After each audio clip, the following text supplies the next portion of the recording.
Yo guys, how's it going? We're here for our second episode of FIFA Career Mode on FIFA 18. Coming into this episode, we're playing against Cardiff City. Hopefully I get the league off to a good start, perform well, try and get a good performance out of the team, try and maybe prove to the other teams in the league that we are a team to be feared to play against. The only problem is Cardiff, team that I ain't very good against. Hate defending against them. Cannot break them down for the life of me. I really struggle at breaking them down for some reason. Having every FIFA, it's not just this one. Really struggle against them. But hopefully in this one, proves a bit more different because I haven't actually, apart from this game, haven't actually played against them in FIFA 18, so I didn't really know what to come into this game, but I knew what I normally am like, is they come forward straight from kickoff and take a shot. Don't know why he took a shot from there, because it was a terrible opportunity. Don't know why he tried to take that at all, but I suppose it did come to something as they got a corner. Good start for them, terrible start for us, being as in the first 10 minutes we're already being closed down and pushed back. As they whip the cross in here, finds the player at the front post, but got a shot off, but our defenders equal to it on the post as they come forward again. Tried to take a shot from outside the area, but their player blocked it off and we got the ball back as we come forward here with Samuelson trying to knock the ball around in the middle of the park, find a feet a bit, try and find a bit of space, maybe to get a feel for the game. Nothing came to it, but as we run down the wing here with Samuelson, gives it to Ben. Akins cuts inside, makes a massive gap in the defence. Ben comes forward, tries to find some space, whips a shot in. Good shot, good way to find space. If he'd had a bit more pace, maybe he would have found his way through that gap a bit easier. But their keeper equal to it, found a good save, but Ben should have bent that into the back of the net. Really didn't mean to make that pun at all.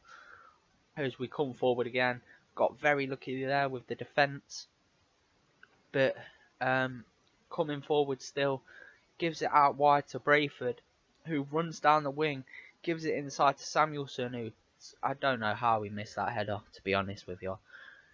That should have been a goal, whether it was the goalkeeper making that header, whether it was a striker making the header, and I don't know how he missed it from 5 yards out, to be honest with you. But we do come forward again in the second half, beginning of the second half. Samuelson probably should have ran that a bit further, but we do find space, and Murphy finds space in the middle, no one surrounding him, and finds that space to whack the ball into the back of the net, top left corner. Brilliant finish, and that puts us 1-0 up in our first game of the season, which can't complain about. Absolutely really needed. Probably could have ran a bit further and maybe even scored with Samuel, but Murphy found great space from a good Akins pass, smashes it into the top left corner. Brilliant finish, makes it 1-0. Good start to the season. Hopefully we can keep going throughout the game and maybe score a couple more, and hopefully score a few more across the season as well. And if this is anything to go by, then it should be. But straight from kickoff, they take the kickoff, they come forward, keep coming forward, keep trying to press against us, but good tackle, but it somehow comes to them. But Akins wins the ball back, comes forward, finds himself in loads of space, but they close down well, but no one made a run. Ben finally finds it to Brayford, who gives it back to Ben, takes a shot, but gets deflected over the bar.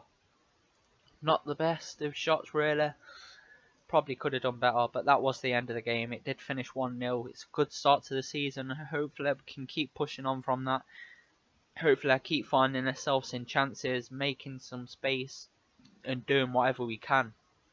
But here you see, we're going into the second game against Hull, where we're making a few changes to the side. As like I said in the last episode, we need to make sure the squad is as fit as possible, and The cup games, not too much to me, to be honest. If we lose them, obviously it's not the best, but it'll give us more energy in the cup, in the league games, and that will help a lot. But like I say, we just wanted to try out some different players more than anything. It wasn't even the fact that the side would be weaker. I just wanted to try some new players that I haven't actually played with yet, just to try see what's going on with them. Not the best first episode for us really, because it's two teams that I really struggle against, and I can't really use the teams to full potential when it's two teams that I really struggle against.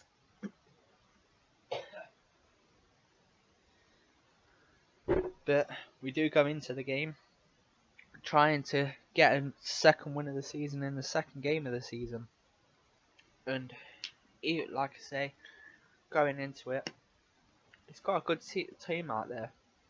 Boys, hopefully they do some things, and the two new boys in Hopper and Jordan Wools is out there as well, trying to make an impression on the debuts. As we come forward, Brayford on the wing gives it into Boyce, who finds himself in loads of space but smashes the ball wide. He really should have done better there. Fair enough. Like, his first chance of the game, but should have been at least putting it on target in that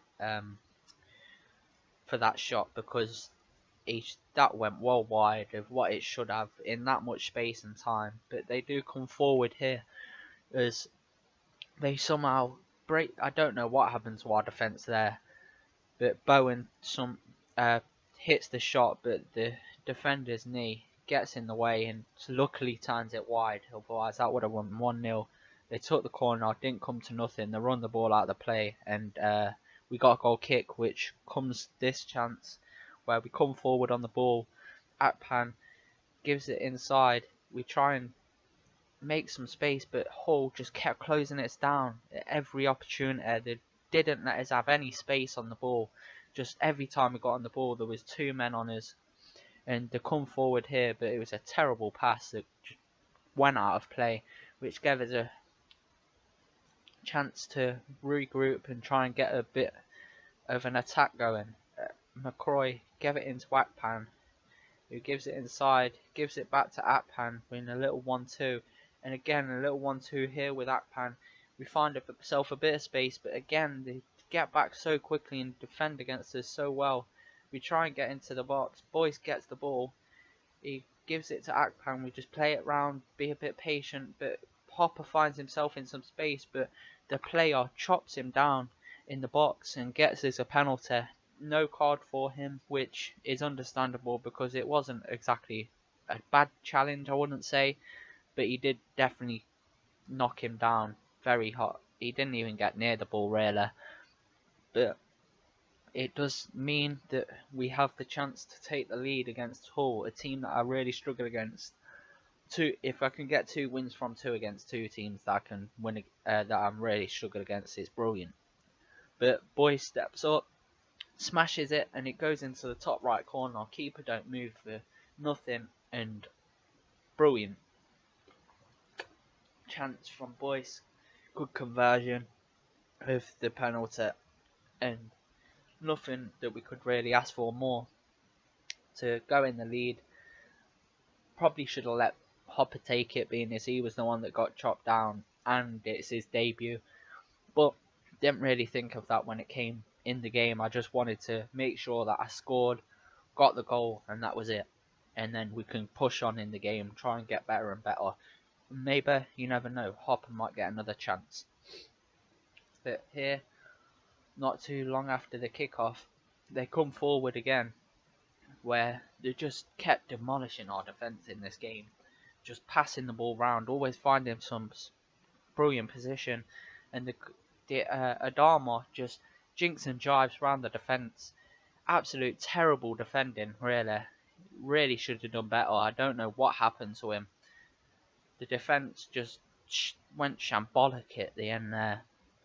I tried to defend against him, but no matter what I did, he just had an answer to it. We tried to go in for the tackle, but he smashes it into to the left of the goal.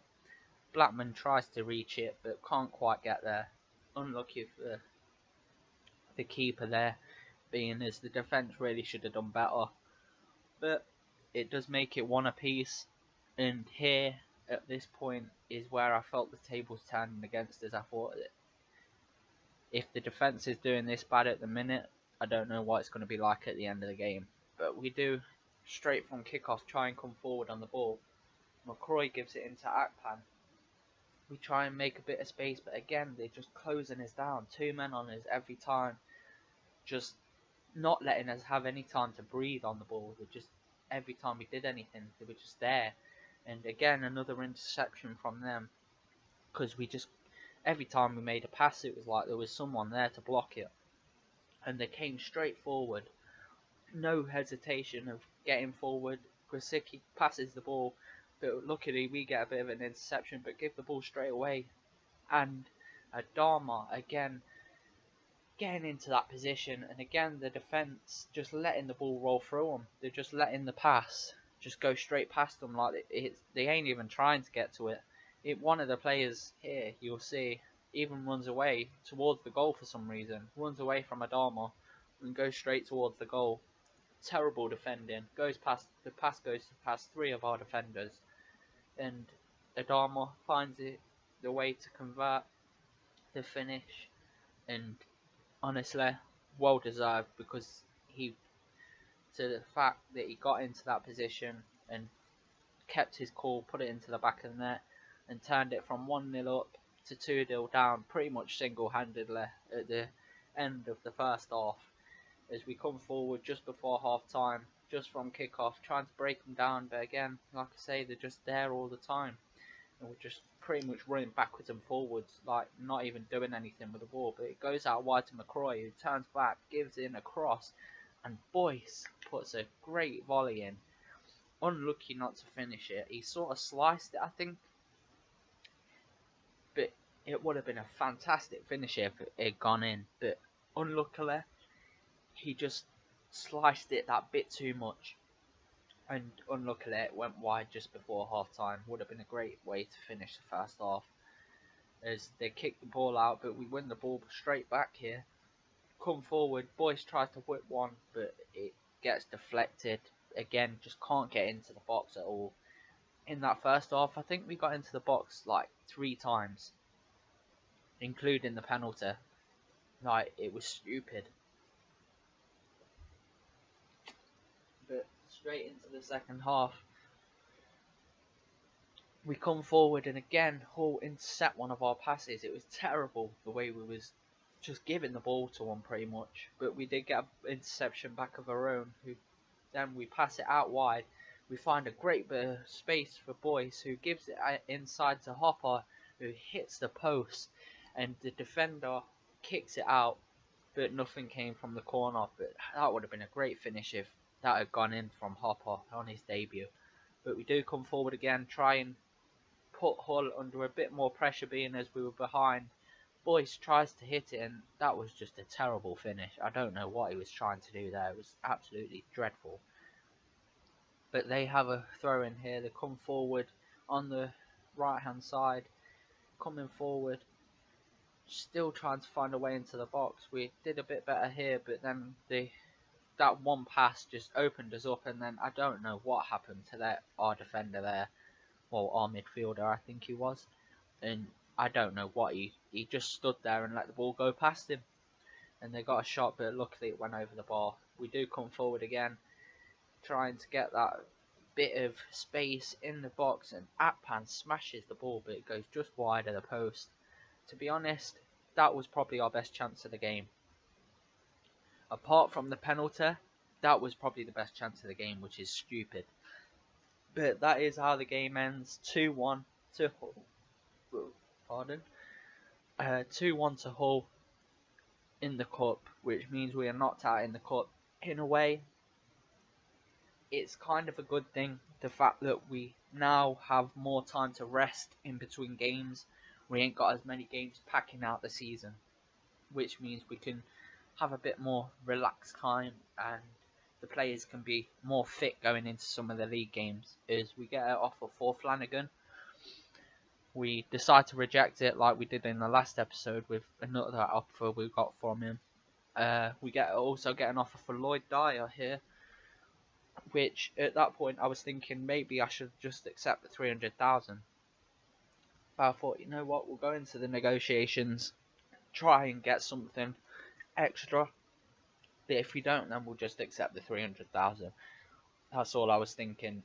We'll sell him no matter what in this, but it was just the fact of getting that bit more money.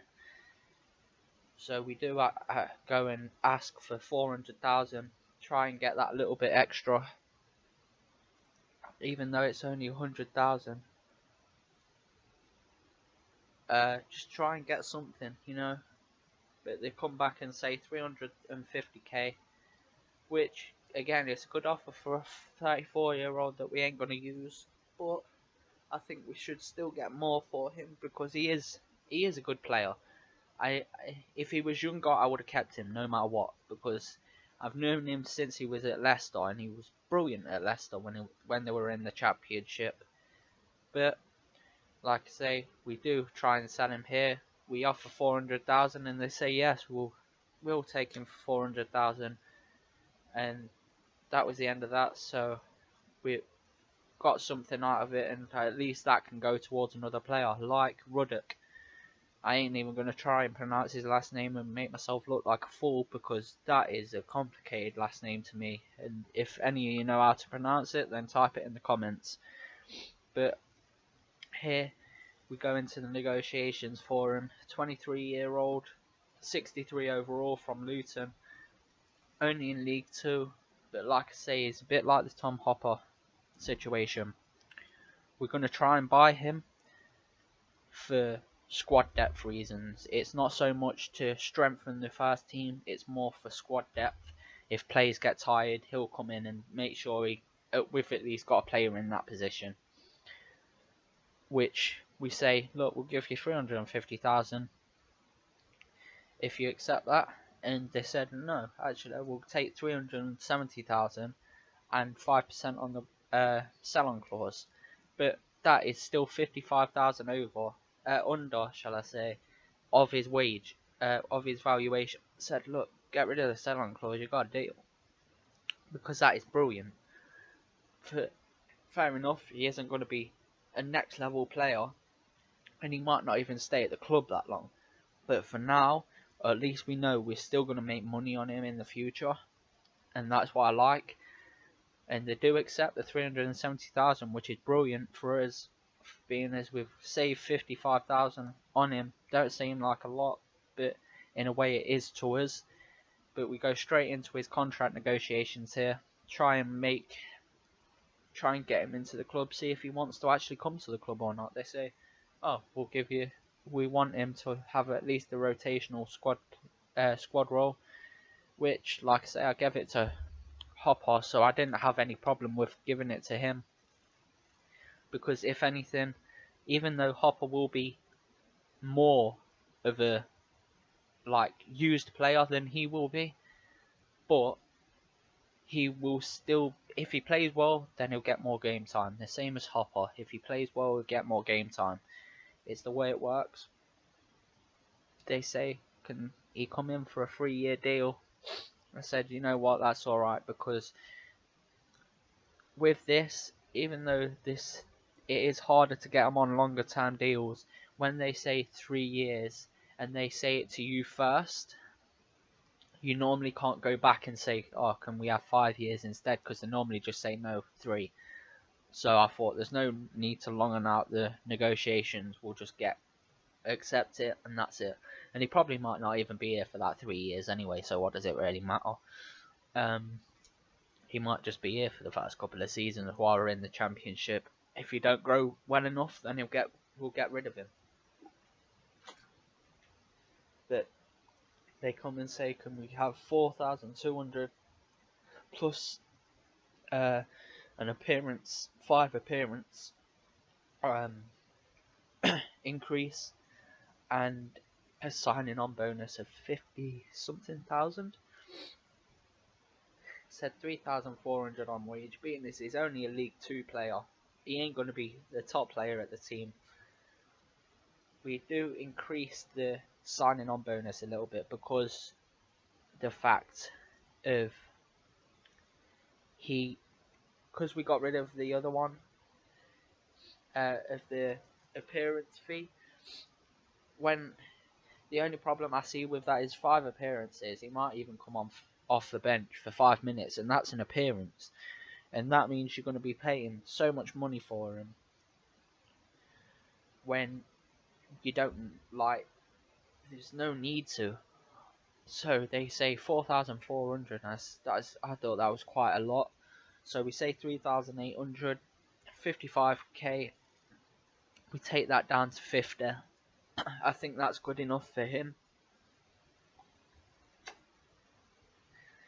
They come back and say that ain't good enough. We want 4,004, which, even though we're trying to save money, in a way, we still need him. Even though there might be better players out there that we can actually use and sign and whatever, I still think that he will be a good enough player for us to sign in this position. So we say 4,000. That's what you originally wanted. Will you take that still? And being as that's what they offered in the first place, but he does come back and say, no, I want 4,400. And at this point I was thinking, do I just reject it or do I accept it? But I do go ahead and accept it. And that is the end of the episode, guys. Thank you for watching. If you liked, please hit the like button. If you want to see more, hit the subscribe button. Thank you for watching, and peace.